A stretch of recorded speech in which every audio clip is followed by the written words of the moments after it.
حضرت سیدنا عمر فاروق، سب بولیے رضی اللہ تعالی۔ حضرت عمر فاروق رضی اللہ تعالیٰ عنہ کا مبارک زمانہ ہے۔ حضرت عمر نے فوج بھیجی ایران کے حکمران کے ساتھ جہاد کرنے۔ ایران کے بادشاہ نے 2 عیسائی جاسوس بھیجے، کہنے لگا ذرا پتہ تو کرو مسلمانوں کا رات کا طریقہ کیا ہے، میں صف بندی کراتا ہوں۔ وہ ساری رات صف بندی کراتا رہا، 2 جاسوس آئے مسلمانوں کی معلومات کرنے۔ معلومات کر کے جب واپس گئے تو حضرت عمر فاروق رضی اللہ تعالیٰ عنہ کے سپاہیوں کو دیکھا، غور سے پلٹے تو بادشاہ کہنے لگا کیا حال دیکھ کے آئے ہو؟ کہنے لگا سارے مسلح پہ بیٹھے ہوئے، جتنے گھنٹے ہم وہاں رہے ہیں مجاہدین مسلح پہ رہے ہیں، یوں لگتا ہے جیسے ان کا دنیا داری سے کوئی تعلق۔ اور کہنے لگے بادشاہ کوئی ایسی طاقت ہے جس کو وہ بلا رہے تھے، کوئی ایسی قوت ہے جس کو وہ پکار رہے تھے، ہمیں بھی وہاں کھڑے ہو کے محسوس ہوتا تھا کہ ہاں کوئی ہے جو آ جائے گا ان کی مدد کے لیے، کوئی ہے جو پہنچے گا ان کی مدد کرے گا۔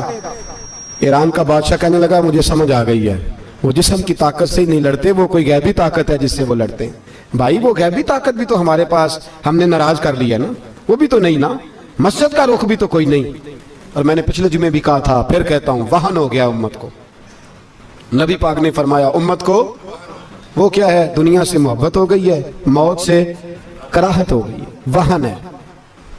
صحابہ کرام کو موت سے بڑا پیار تھا، موت سے بڑی محبت کر، ہماری طرح نہیں، وہ کہتے تھے مریں گے تو منو مٹی، تو وہاں ٹھیک ہے عذاب قبر حق ہے، لیکن میں کہا کرتا ہوں سالوں کے بعد جو پردیس سے ماں کے پاس آئے، ماں اسے عذاب نہیں دیتی، اس کا ماتھا چوما کرتی ہے۔ اور بھائی جو رب کریم کی بارگاہ میں جائے گا تیرا کیا خیال ہے، گل سڑ جائے گا؟ مدینے والے حبیب نے فرمایا قبر المؤمن روضۃ من ریاض الجنہ، فرمایا میرا مومن جب قبر میں جاتا ہے تو اللہ جنت کے سارے دروازے کھول دیتا ہے، وہ تو اللہ کی رحمت میں پہنچتا ہے۔ کون کہتا ہے مومن مر گئے، وہ تو قید سے چھوٹے اپنے گھر گئے۔ کون کہتا ہے قبر میں عذاب ہے تو صرف عذاب ہی ہے، ہاں مجرم کو سزا ملے گی، لیکن مومن ہمیشہ جہنم میں، وہ بالآخر جنت میں جائے گا، بالآخر جنت میں جائے گا۔ اور کسی درویش نے بات کی، وہ کر کے چلے گئے، بر کمال ہی کر گئے، کہنے لگے دوزخ میں میں تو کیا، میرا سایہ نہ جائے گا، کیونکہ رسول پاک سے دیکھا نہ جائے گا۔ نبی پاک سید عالم علیہ السلام کے غلام تو دیکھو نا، ساری زندگی عمر فاروق، بخاری پڑھو تو صحیح، ساری زندگی عمر ہر نماز کے بعد کہتے تھے اللہم ارزقنا شہادۃ فی سبیلک، اللہ بسترے پہ موت نہ دینا، موت مجھے شہادت کی دینا۔ حضرت سیدنا مولا علی شیر خدا کرم اللہ تعالیٰ وجہ الکریم ساری زندگی کہتے رہے اللہ، علی نے میدان میں عمر گزاری ہے، اسے شہادت کی موت عطا فرما۔ وہ بھائی یہ تو شہادتیں مانگنے والے۔ حضرت امام حسین میدان کربلا میں کھڑے تھے، شمر کہنے لگا حسین تیری چاروں جانب موت ہے، تو آپ فرمانے لگے تجھے ابھی ہمارا پتہ ہی نہیں، موت سے تو ہمارا پیار چلتا ہے، اور فرمایا یہ شہادت تو ہمارا پیچھا کرتی ہے، پہنچ جاتی ہے جہاں ہم ہوتے ہیں، موت سے ڈرا رہا ہے۔ مسلمان کا مرنے کو دل نہیں کرتا، ورنہ وہ اتنی بڑی کوٹھی میں کون رہے گا؟ مرنے کو دل اس لیے نہیں کرتا کہ وہ جو 6 کروڑ 10 کروڑ ڈالر لوٹ کے رکھے مر گئے تو کھائے گا کون؟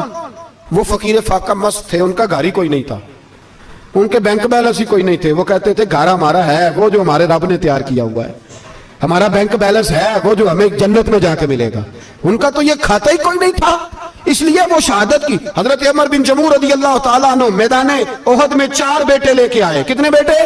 بول کے بتائیں۔ 4 بیٹے لے کے عمر بن جموع آئے، اور خود ایک ٹانگ سے لنگڑے سے آبی ہیں، ٹانگ چھوٹی ہے، حضور کے سامنے کھڑے ہوئے کہا محبوبہ میرے 4 ہی تھے، میں 4 لے آیا ہوں، قبول کر لے۔ تو حضور نے فرمایا تو کیوں تلوار اوڑے آیا ہے، یہ تو نے کیوں گلے میں اسلحہ ڈالا ہوا ہے؟ کہا یا رسول اللہ میں نے بھی تو جانا ہے نا۔ تو حضور نے فرمایا 4 بیٹے جو ہیں۔ تو حضرت عمر بن جموع نے بات کی، صحابہ کہتے ہیں ہم لبوں سے مسکرا رہے تھے، آنکھوں سے رو رہے تھے، کیا عجیب انداز ہے۔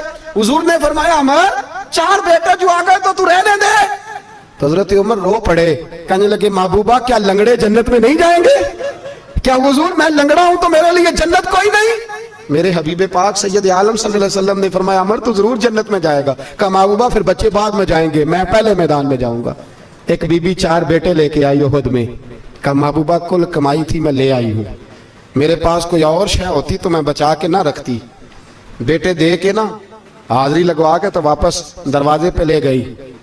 تو حضرت سیدنا عبداللہ ابن عمر فرماتے ہیں بی بی بول رہی تھی تو میرا جذبہ جہاد بڑھ رہا تھا، اپنے بیٹے کو کہنے لگی میں تمہیں حضور کے پاس چھوڑ کے جا رہی ہوں، جب تم میدان میں گرو گے تو میں تمہیں دیکھنے آؤں گی،